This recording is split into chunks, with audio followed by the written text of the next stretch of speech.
नमस्कार साथियों, मैं सिकवाल सर एक बार पुणे आपका उदयपुर के सृजी स्टडी सेंटर पर भव्य अभिनंदन करता हूं, स्वागत कर रहा हूं। बिल्कुल आपको ये चीज दिखाई दे रही है। आखिर मनोविज्ञान की प्रश्नोत्तरी का दौर जो आपने और हमने दोनों ने मिलकर चलायमान रखने का प्रयास किया है, क्योंकि एक श्रोता का वक्ता के लिए इम्पोर्टेंसी काफी होती है। सुनने वाला होना चाहिए, तब वक्ता की क्या होती इम्पोर्टेंसी। तो बिल्कुल मनोविज्ञान की प्रश्नोत्तरी में कुछ ऐसे महत्वपूर्ण प्रश्नों के साथ आज उपस्थित हुआ हूं। मनोविज्ञान की प्रश्नोत्तरी इस 33 में हम ऐसे महत्वपूर्ण प्रश्नों को पढ़ने वाले हैं जो शिक्षक भर्ती को मद्देनजर रखते हुए आपके स्वयं के आकलन के लिए, स्वयं के मूल्यांकन के लिए काफी कारगर हो सकते हैं। तो चलिएगा, मनोविज्ञान की प्रश्नोत्तरी भाग 33 का पहला ही क्वेश्चन आपके मोबाइल की स्क्रीन पर क्या कहता है, देखिएगा। साइकोलॉजी शब्द की उत्पत्ति हुई है। ये किसी भी स्थिति में गलत नहीं होना चाहिए साथियों। साइकोलॉजी शब्द की उत्पत्ति, किसकी उत्पत्ति, इस साइकोलॉजी शब्द को लेकर चर्चा हो रही है। साइकोलॉजी शब्द आखिर किस भाषा का है, देखिएगा। साइकोलॉजी जो शब्द है, यदि देखा जाए, ये लैटिन भाषा के दो शब्दों से मिलकर बना है। किससे? लैटिन भाषा के। दो शब्द कौन कौन से? एक तो क्या आ गया, साइकी आ गया। एक क्या हो गया, लोगस आ गया। इसका मतलब साइकी का अर्थ क्या हो गया, आत्मा। लोगस का अर्थ क्या हो गया, अध्ययन करना। पर्टिकुलर यदि साइकोलॉजी का अर्थ पूछे तब क्या लिखोगे, आत्मा का अध्ययन करना। क्या होगा, आत्मा का अध्ययन करना। यहां पर सवाल क्या पूछा है, साइकोलॉजी शब्द की उत्पत्ति किस भाषा से है? तो फ्रेंच भाषा होगा नहीं, स्पेनिश भाषा होगा नहीं, उपयुक्त सभी है नहीं, तो बचा कौन, लैटिन भाषा ही है, जहां साइकोलॉजी शब्द की उत्पत्ति लैटिन भाषा से हुई है। यदि ऑप्शन में ग्रीक भाषा हो और लैटिन नहीं हो तब आंसर भी क्या होगा, ग्रीक होगा। यदि ऑप्शन में ग्रीक और लैटिन दोनों नहीं हो, यूनानी हो, तब आपका आंसर क्या होगा, यूनानी। तो बिल्कुल साइकोलॉजी शब्द की उत्पत्ति लैटिन भाषा से हुई है। इसका मतलब ये जो सी विकल्प है साथियों, बिल्कुल सही माना जाएगा। चलिए अगले क्वेश्चन की ओर। क्वेश्चन नंबर 2 क्या कहता है, देखिए, समझिए, उत्तर दीजिएगा। शब्द दिया है विकास, धारणा, कल्पना, तर्क और समस्या से संबंधित है। यहां ये जो तीन शब्द है, एक तो धारणा हो गई, कल्पना हो गई, तर्क हो गई, और चौथा शब्द हो गया समस्या। इन सबका संबंध किससे माना गया? सामाजिकता से है, संज्ञान से है, भौतिकता से या संवेगात्मकता से? देखिएगा, हर विकल्प पर चर्चा करोगे तो डेफिनेट उत्तर तक पहुंच जाओगे। संवेगों का जो संबंध है, यदि इसकी हम बात करें तो इमोशन जो होता है संवेगात्मक, तो ये संवेगात्मक बुद्धि लब्धि से है। किससे है? संवेगात्मकता की बुद्धि लब्धि या संवेगात्मक बुद्धि लब्धि से, दोनों ही उल्लेख है। भौतिकता जो होती है वो वातावरण से संबंधित होती है। किससे होती? वातावरण से। तो ये विकल्प गलत हो गया, ये भी गलत हो गया। सामाजिकता जो होती है, यदि इसकी बात करें तो सामाजिकता का जो संबंध है सामाजिकरण की प्रक्रिया से है। तो इसका मतलब ये भी गलत हो गया। फिर जो संज्ञान है, इसका संबंध विकास से भी है, कल्पना से भी है, तर्क से भी है और समस्या के समाधान से भी है। तो बिल्कुल बी विकल्प क्या माना जाएगा, बिल्कुल सही माना जाएगा। तो हर विकल्प पर यदि आप चर्चा करोगे तो ये मान के चलिएगा आप उत्तर तक पहुंच जाओगे। चलिए अगले क्वेश्चन की ओर। क्वेश्चन नंबर 3 क्या कहता है? क्वेश्चन नंबर 3 देखिए, समझिए, उत्तर दीजिए। हमारा पाठ स्थूल से प्रारंभ होकर सूक्ष्म में समाप्त होता है, ये कथन किसका है? देखिएगा, कोई भी पाठ होता है वो कहां से प्रारंभ माना गया? स्थूल यानी मोटे रूप से, फिर वो गहराई की ओर चलता है। तो ये जो कथन है, दैनिक पाठ योजना को लेकर कथन कहा गया। इस कथन का संबंध किससे होगा? ये कहने वाला कौन है? क्या मैकाले है, मैकेंजी है, अरस्तु या स्पेंसर है? देखिएगा, मैकाले का संबंध शिक्षा से है। किससे? शिक्षा से। ये विकल्प क्या हो गया? गलत। मैकेंजी ने कहा शिक्षा सतत प्रक्रिया है। शिक्षा क्या है? सतत प्रक्रिया। तो ये कथन भी क्या हो गया? ऑप्शन गलत। अरस्तु ने कहा शिक्षा क्या है? स्वस्थ शरीर में स्वस्थ मस्तिष्क का निर्माण है। स्वस्थ मस्तिष्क का क्या है? निर्माण। ये कथन कहा है। तो इसका मतलब ये विकल्प भी क्या हो रहा है साथियों? ये भी गलत हो रहा है। तो बचा कौन? ये जो हर्बर्ट स्पेंसर है, पूरा नाम इसका हर्बर्ट स्पेंसर है, इसी व्यक्ति ने हमारा पाठ स्थूल से प्रारंभ होकर सूक्ष्म में समाप्त होता है ये बात कही है। तो आप समझ गए होंगे आखिर ए विकल्प क्यों सही हुआ। हर विकल्प पर चर्चा की, इसी वजह से ये ए विकल्प क्या हो रहा है? बिल्कुल सही हो रहा है। तो चलिए नेक्स्ट क्वेश्चन की ओर। क्वेश्चन नंबर 4 क्या कहता है सुनिएगा। क्वेश्चन 4 क्या कह रहा है? एक नाम दिया, लिटग्रेन ने शिक्षा मनोविज्ञान का तत्व बताया है। नाम क्या है? लिटग्रेन एक ऐसा मनोवैज्ञानिक है साथियों जिसने मनोविज्ञान के क्षेत्र में काफी कार्य किए थे।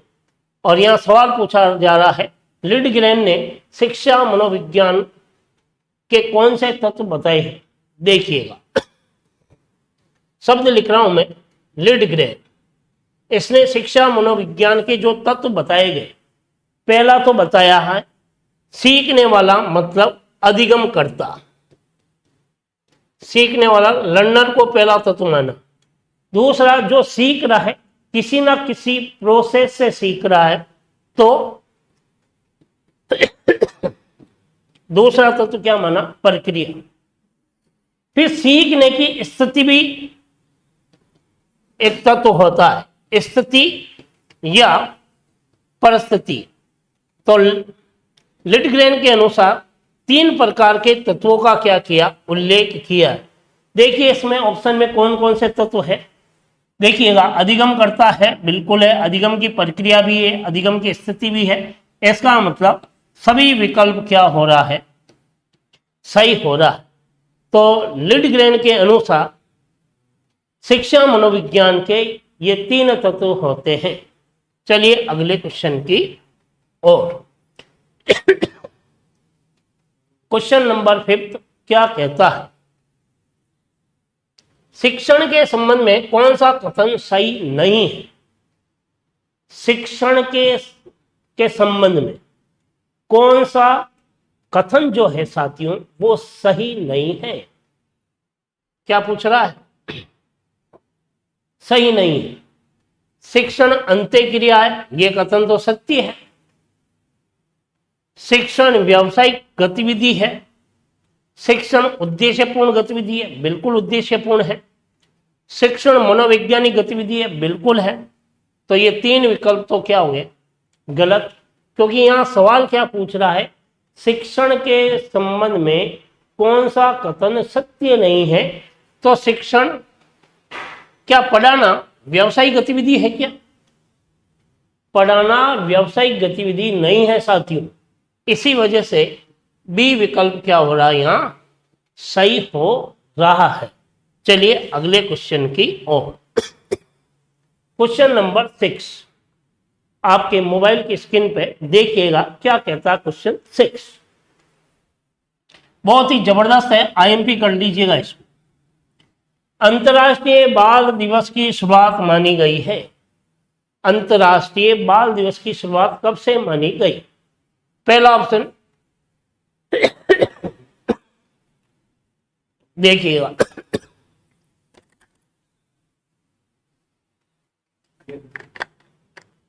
अंतर्राष्ट्रीय बाल दिवस की शुरुआत कब से मानी गई?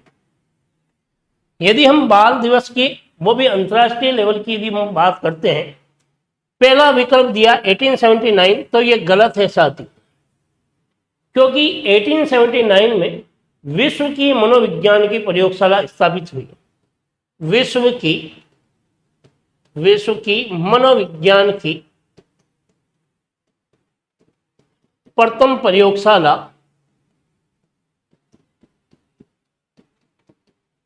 स्थापित हुई है, स्थापित हुई है, इसलिए विकल्प क्या हो रहा, गलत। यदि आप मानते हो अंतर्राष्ट्रीय बाल दिवस 1920 है तो यह भी गलत है।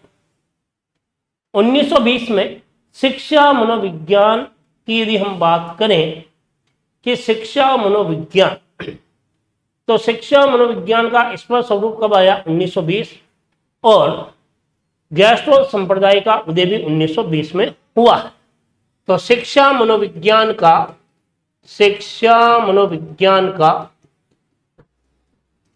स्पष्ट स्वरूप आया था, इसलिए विकल्प क्या हो गया, गलत।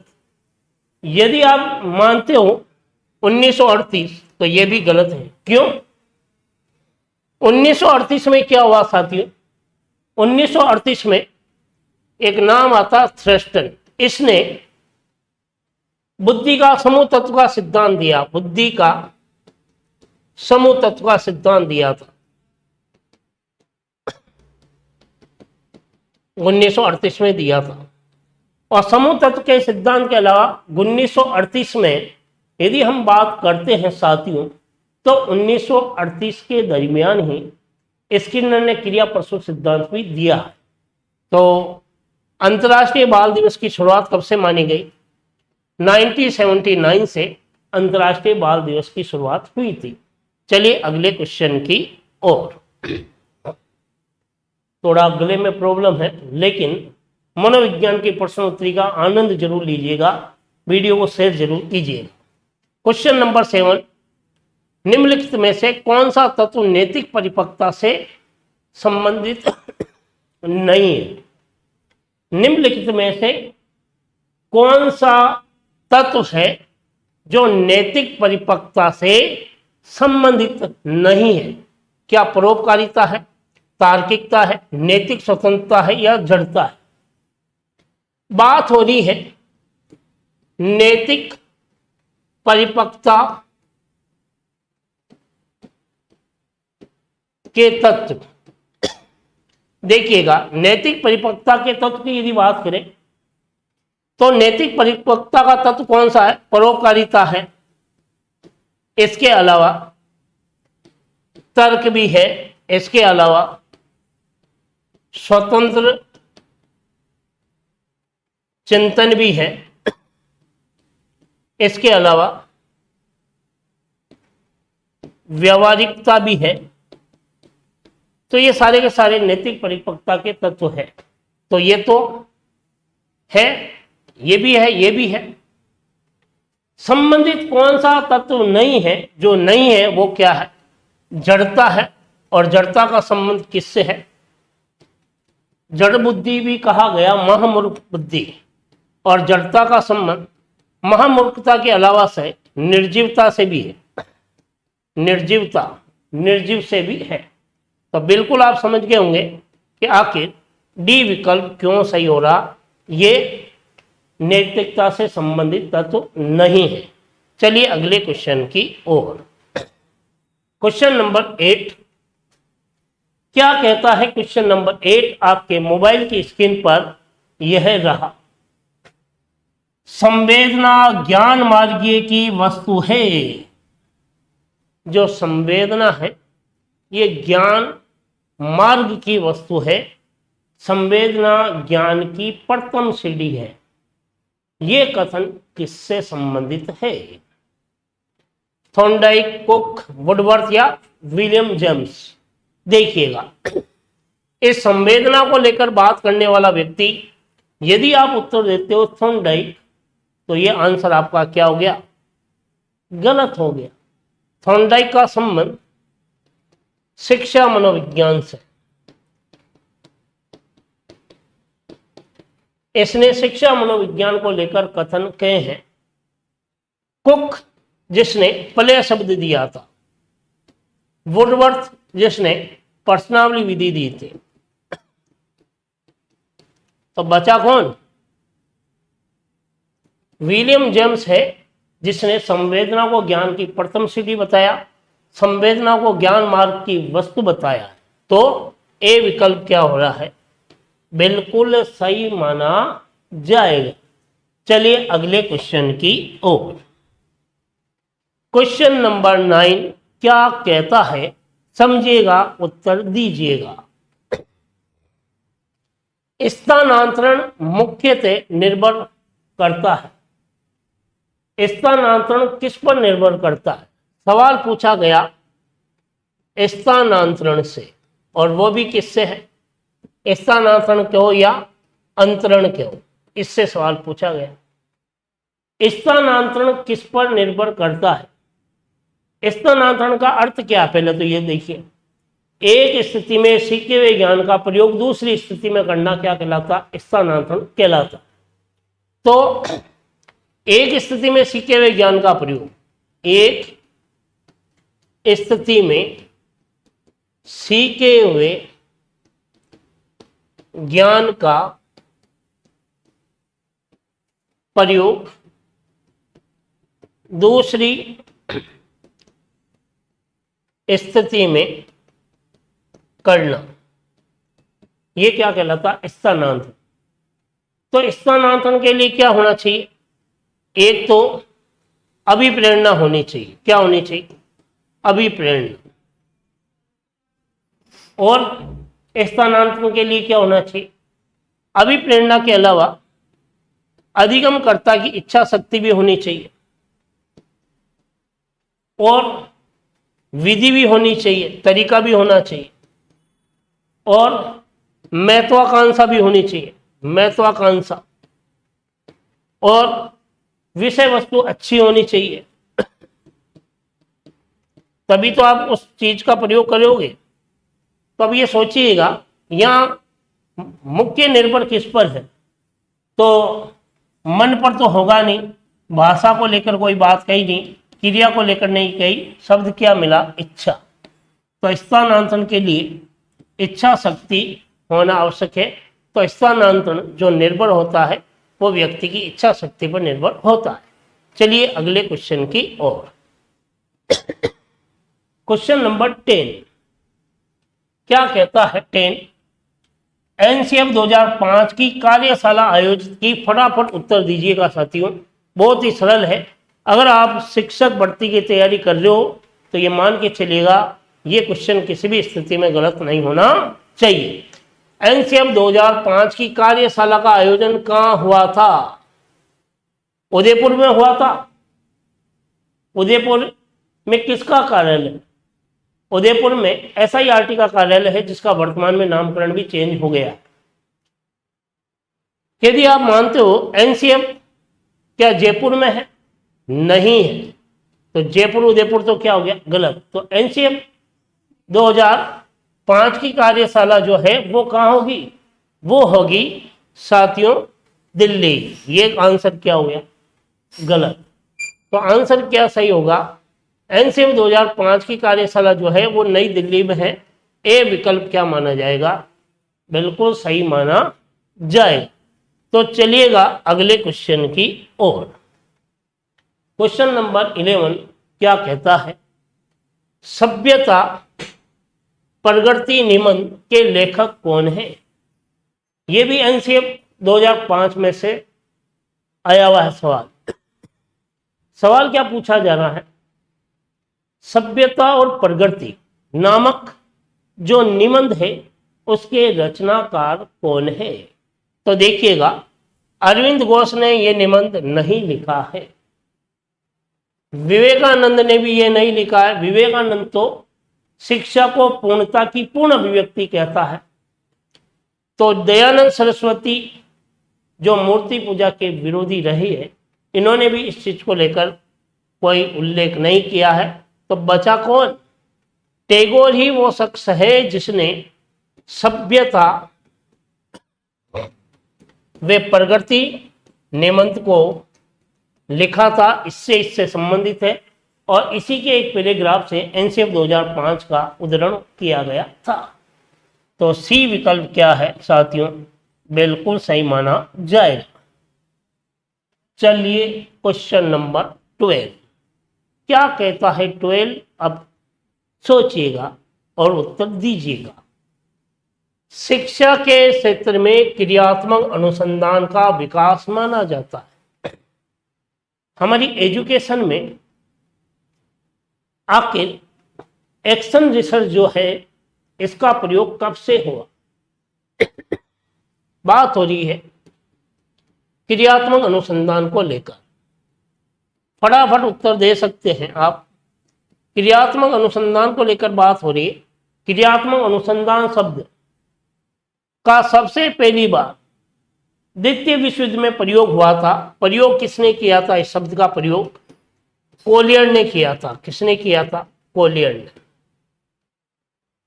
इसके अलावा क्रियात्मक अनुसंधान के लिए सबसे लोकप्रिय व्यक्ति कौन है? लोकप्रिय व्यक्ति वो है स्टीफन एम कोरे। कौन है? स्टीफन एम कोरे। यह सबसे लोकप्रिय व्यक्ति है क्रियात्मक अनुसंधान के लिए। इसके अलावा क्रियात्मक अनुसंधान शब्द का प्रयोग अध्यापक शिक्षा में किया गया। अध्यापक शिक्षा में किया था। किसने किया था? बंकीगम ने। और एक किताब भी लिखी बंकीगम ने, अध्यापक शिक्षा में अनुसंधान, रिसर्च फॉर टीचर एजुकेशन। अध्यापक शिक्षा में अनुसंधान। और शिक्षा में क्रियात्मक अनुसंधान का प्रयोग कब हुआ? 1926 में। स्थायीकरण कब हुआ? 1953 में। सामाजिक क्षेत्र में कब हुआ? 1946 में। अब सोचिए, सवाल पूछा जा रहा है क्रियात्मक अनुसंधान का विकास शिक्षा के क्षेत्र में कब से माना गया? 26 से माना गया। स्थायीकरण को लेकर नहीं पूछा, इसलिए 53 का ऑप्शन क्या हो गया? गलत। सामाजिक क्षेत्र में 1946 में। 1890 में प्रिंसिपल ऑफ साइकोलॉजी पुस्तक लिखी गई, इसलिए यह विकल्प भी क्या हो गया? गलत। तो बचा क्या? 1926 वाला विकल्प क्या है? सही है। चलिए अगले क्वेश्चन की ओर। Question number 13।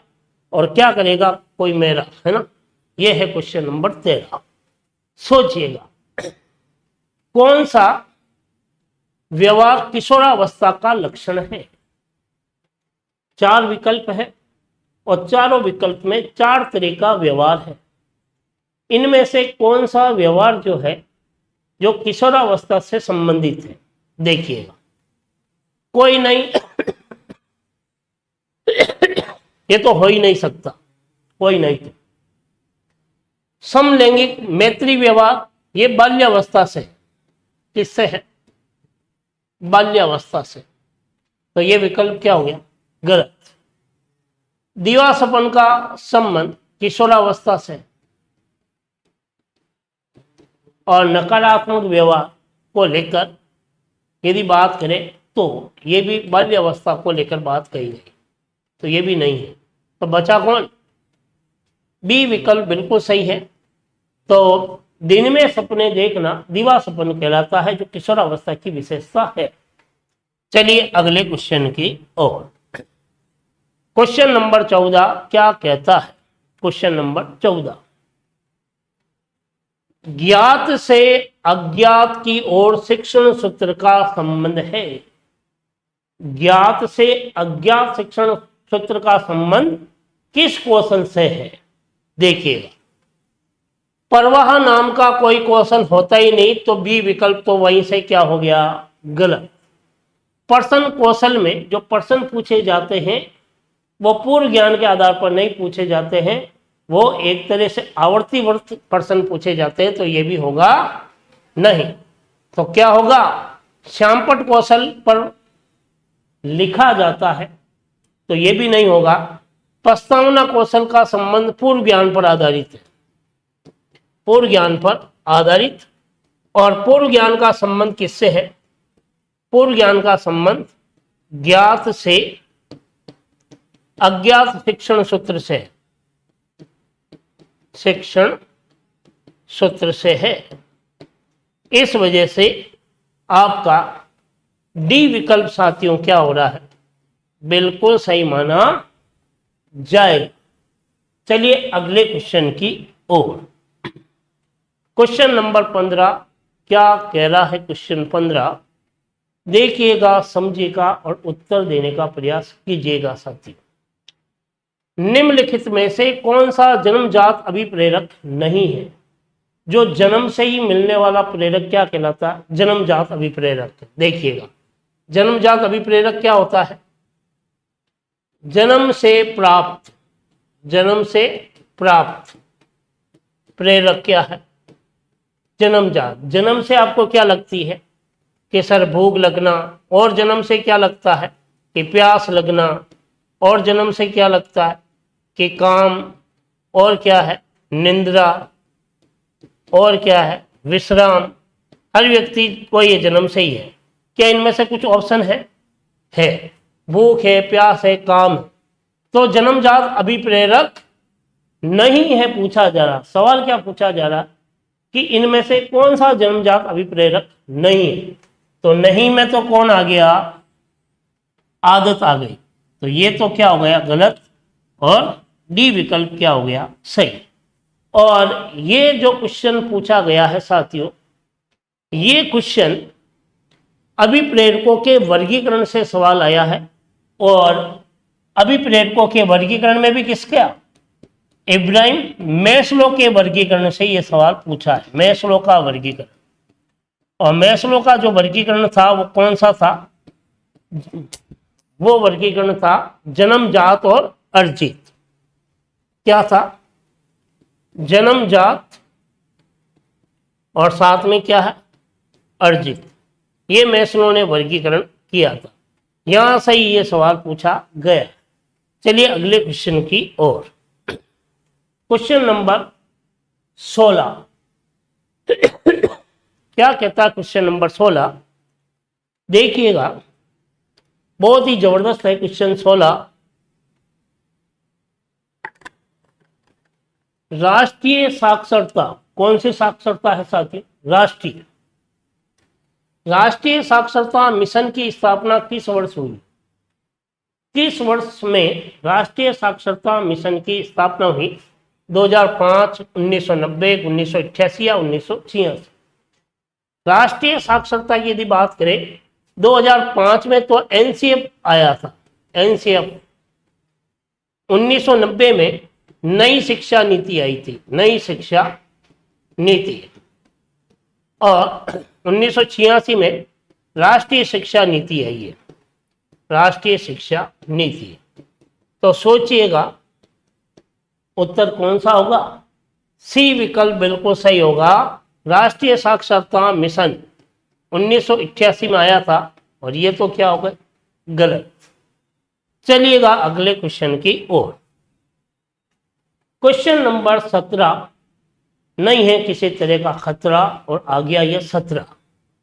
आनंद लीजिएगा। हार्स्टिक विधि का संबंध, कौन सी विधि का संबंध? हार्स्टिक विधि का संबंध किससे है?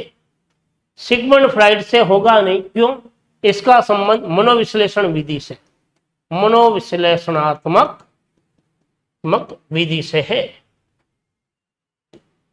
इसका मतलब ये डी विकल्प तो होगा नहीं।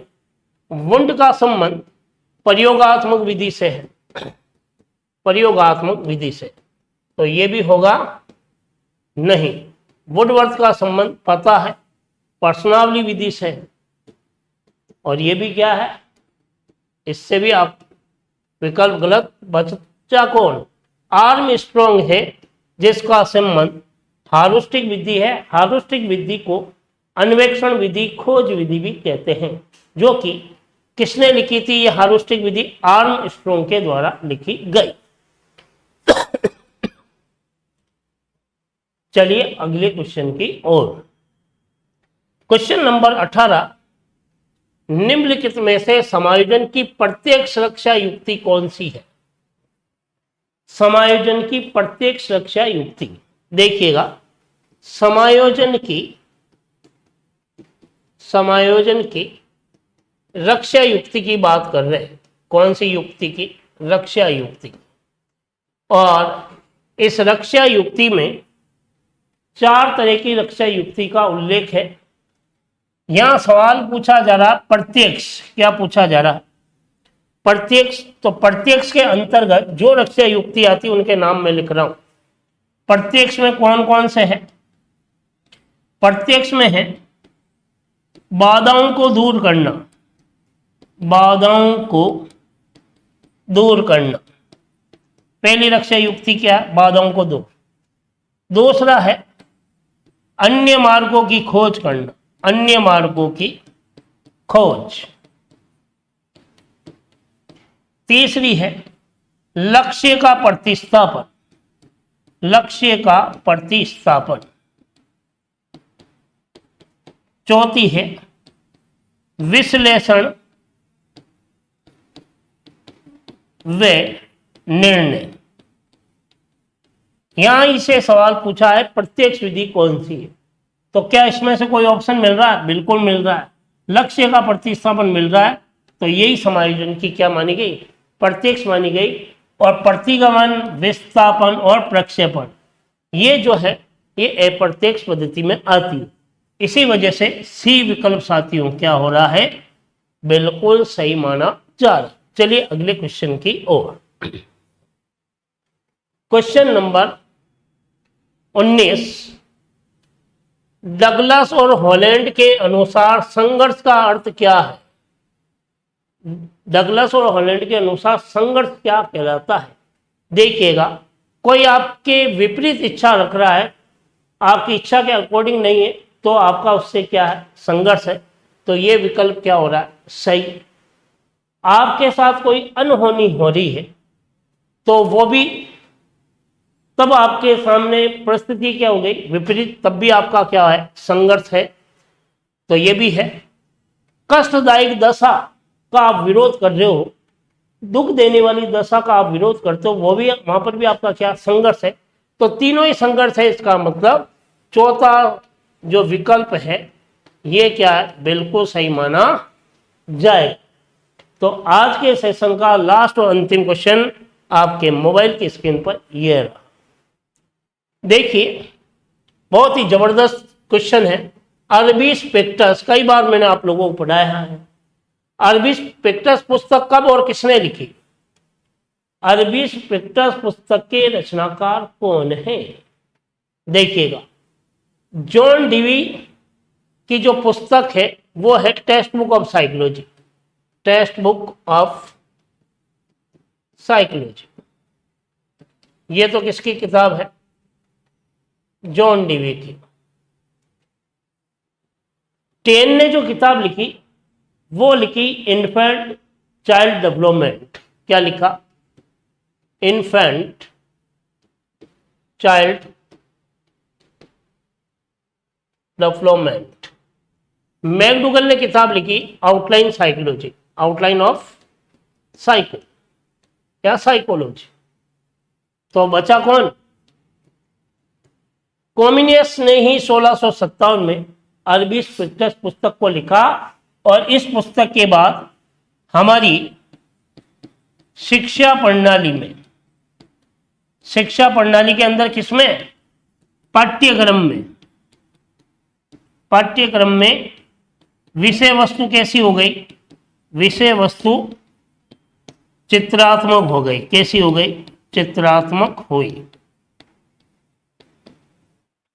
तो समझ गए होंगे आखिर अरबिस पेक्टस पुस्तक के रचनाकार कॉमिनियस है, और डी विकल्प क्या है?